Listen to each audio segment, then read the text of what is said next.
MBBS seats வந்து increase ஆகுமா அப்படின்னு கேட்டிங்கன்னா மார்க் ரேஞ்சில் இருந்தீங்க அப்படின்னா நீங்கள் வந்து சேஃபஸ்ட்டாக இருக்கலாம் அப்படிங்கிறது வந்து பார்க்கலாம்.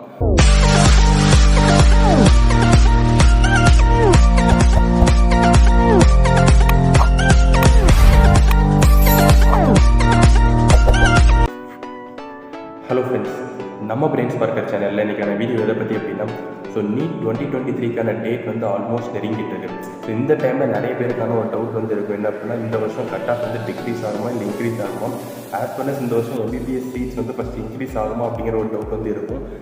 ஒருவேளை இந்த வருஷம் கட் ஆஃப் டிக்ரீஸ் ஆகாது அப்படின்னு சொல்கிறாங்கன்னா அதுக்கு என்னென்ன ஃபேக்டர்ஸ்லாம் இருக்கும் அண்ட் எந்த மார்க் ரேஞ்சில் நீங்கள் இருந்தீங்க அப்படின்னா இந்த வருஷம் உங்களுக்கு சீட் கிடைக்கிறதுக்கான பாசிபிலிட்டிஸ் அதிகம் அப்படிங்கிறதுலாம் இந்த வீடியோவில் நம்ம டிஸ்கஸ் பண்ண போகிறோம். இப்போ கட் ஆஃப் எதை பேஸ் பண்ணி இருக்கும் அப்படின்னா எவ்வளோ நம்பர் ஆஃப் ஸ்டூடெண்ட்ஸ் வந்து லாஸ்ட் இயரை கம்பேர் பண்ணும்போது அப்பியர் ஆகுறாங்க. அப்போ நம்பர் ஆஃப் ஸ்டூடெண்ட்ஸ் இன்க்ரீஸ் ஆனால் கட் ஆஃப் இன்க்ரீஸ் ஆகுமான்னு கேட்டால் அது வந்து எக்ஸைட்டாக டிசைடிங் ஃபேக்டர் கிடையாது நம்பர் ஆஃப் ஸ்டூடெண்ட்ஸ் அப்படிங்கிறது. அது ஒரு ஃபஸ்ட் இது. செகண்ட் வந்து எடுத்துக்கிட்டிங்கன்னா நம்பர் ஆஃப் ரிப்பீட்டர்ஸ் ரீரிப்பீட்டர்ஸோட எண்ணிக்கை அதிகமாக இருந்துச்சு அப்படின்னா இன்க்ரீஸ் ஆகிறதுக்கான சான்சஸ் இருக்குது. பட் அதுவே எக்ஸாக்டான ஃபேக்டர் கிடையாது. எதை வந்து நம்ம எக்ஸாக்டான ஃபேக்டர் அப்படின்னு சொல்லலாம் அப்படின்னா பேப்பரோட டஃப்னஸ்.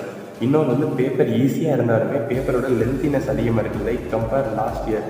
லாஸ்ட் இயர் பேப்பர் ஈஸியாக இருந்தாலும் நிறைய பேர் வந்து ஆல்மோஸ்ட் ஈஸி இந்த வருஷம் கட் ஆஃப் இன்க்ரீஸ் ஆக போகுது அப்படின்னு சொல்லியிருந்தாலுமே அங்கே டிக்ரீஸ் ஆகிறதுக்கான முக்கியமான காரணம் வந்து என்ன அப்படின்னா லென்த்தினஸ் ஆஃப் த பேப்பரை ஃபுல்லாக கம்ப்ளீட் பண்ண முடியல. ஆஸ் வெல் அஸ் ஒரு சில ட்விஸ்ட் வந்து இருந்துச்சு. என்ன அப்படின்னா நார்மலாக ஃபிசிக்ஸ் டஃப்பாக இருக்கும் அப்படின்னு நினச்சிருப்போம். பட் அங்கே வந்து ஃபிசிக்ஸ் ஈஸியாக இருந்துச்சு.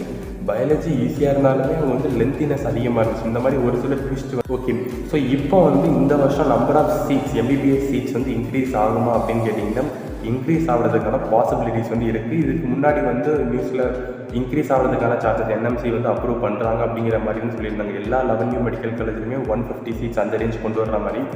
அதனால் நம்பர் ஆஃப் சீட்ஸ் இன்க்ரீஸ் ஆகிறதுக்கான சான்சஸ் இருக்குது.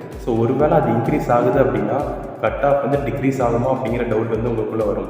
பட் என்ன அப்படின்னா அது இன்க்ரீஸ் ஆச்சு அப்படின்னா கட் ஆஃப் வந்து ஸ்டெபிளைஸ்டாக இருக்கும். இல்லை மேபி லைட் ரொம்ப அதிகமான சீட்ஸ் போணுச்சு அப்படின்னா மேபி லைட் டிக்ரீஸ் வந்துருக்கலாம். But most probably stabilised.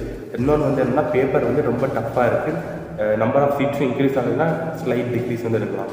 Paper வந்து ஈஸியாக இருக்குது. நம்பர் ஆஃப் சீட்ஸ் இன்க்ரீஸ் ஆகுதுன்னா ஸ்டெபிளைஸ்டாக இருக்கலாம். அண்ட் மற்ற எந்த ஃபேக்டர் வந்தாலுமே கட் ஆஃப் லைட்டாக இன்க்ரீஸ் ஆகிறதுக்கான சான்சஸ் வந்து இருக்கும்.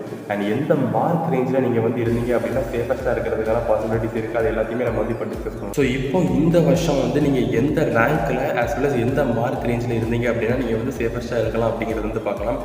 இதில் வந்து எடுத்து நீங்கள் ஓப்பன் கேட்டகரியாக இருந்தீங்க அப்படின்னா 580+. அதாவது ஜென்ரல் ரேங்க் வந்து கண்டிப்பாக வேரி ஆகும். ஜென்ரல் ரேங்க் வந்து நீங்கள் கன்சிடர் பண்ணாதீங்க. உங்கள் கேட்டகரி ரேங்க் வந்து எடுத்துக்கிட்டீங்க அப்படின்னா அதில் 140. அந்த ரேஞ்சில் வந்து நீங்கள் இருக்கணும். அண்ட் BC எடுத்துக்கிடும் போது 560+. அதில் ஜென்ரல் ரேங்க் வந்து 3242, கேட்டகரி ரேங்க் வந்து 2038. BCM கேட்டகரியை பொறுத்த வரைக்கும் 525+ இருந்தீங்கன்னா உங்களுக்கு கிடைக்கிறதுக்கான சான்சஸ் இருக்குது.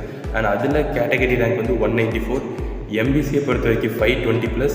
இதில் வந்து 1088 கேட்டகரி ரேங்க் வரைக்கும் உங்களுக்கு வந்து சான்சஸ் இருக்குது. SC கேட்டகரிக்கு 430+, 668 கேட்டகரி ரேங்க் வரைக்கும் சான்சஸ் வந்து இருக்குது.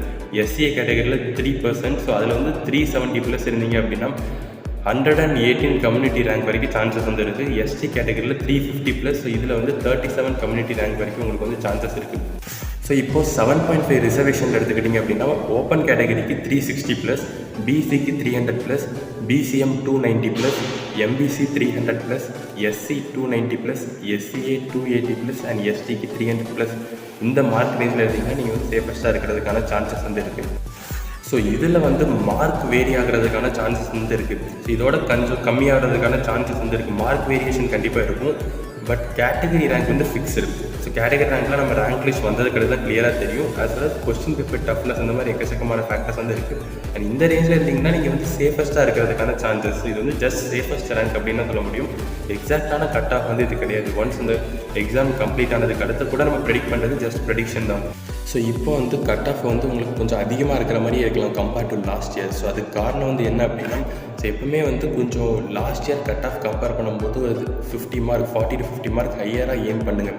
இல்லைனா மோஸ்ட்டாக வந்து நீங்கள் டாப் மெடிக்கல் காலேஜ் போகணும் அப்படின்னு நினைக்கிங்கன்னா ஆல்ரெடி நீங்கள் ஏம் ஹையராக வச்சுருப்பீங்க. ஒரு சில பேர் வந்து லாஸ்ட் இயர் கட் ஆஃப் ரிலேட்டடாகவே ஏம் பண்ணியிருப்பீங்க. நீங்கள் எல்லாருமே வந்து ஒரு 40 to 50 மார்க் ஹையராக ஏம் பண்ணுங்கள். இன்னும் கொஞ்சம் டைம் வந்து உங்களுக்கு இருக்குது. அண்ட் நீங்கள் வந்து ஒருவேளை இன்னும் நான் நல்லாவே ப்ரிப்பேர் பண்ணல, மார்க் உங்களுக்கு மார்க் டெஸ்ட்டில் கம்மியாக வருது அப்படின்னா ஸோ அதை நினச்சி ஃபீல் பண்ணாதீங்க. ஸோ இதுக்கு அடுத்து உங்களுக்கு வந்து கொஞ்சம் டைம் இருக்குது. ஸோ அதை எப்படி யூட்டிலைஸ் பண்ண முடியுமோ ஸோ அதை பெர்ஃபெக்டாக யூட்டிலைஸ் பண்ணுங்கள். பிகாஸ் லாஸ்ட் இயர் நானுமே அந்த நிலமையில தான் இருந்தேன். அண்ட் அதுக்கடுத்து லாஸ்ட் 1 மந்த்து பெர்ஃபெக்டாக யூட்டிலைஸ் பண்ணுங்கள்.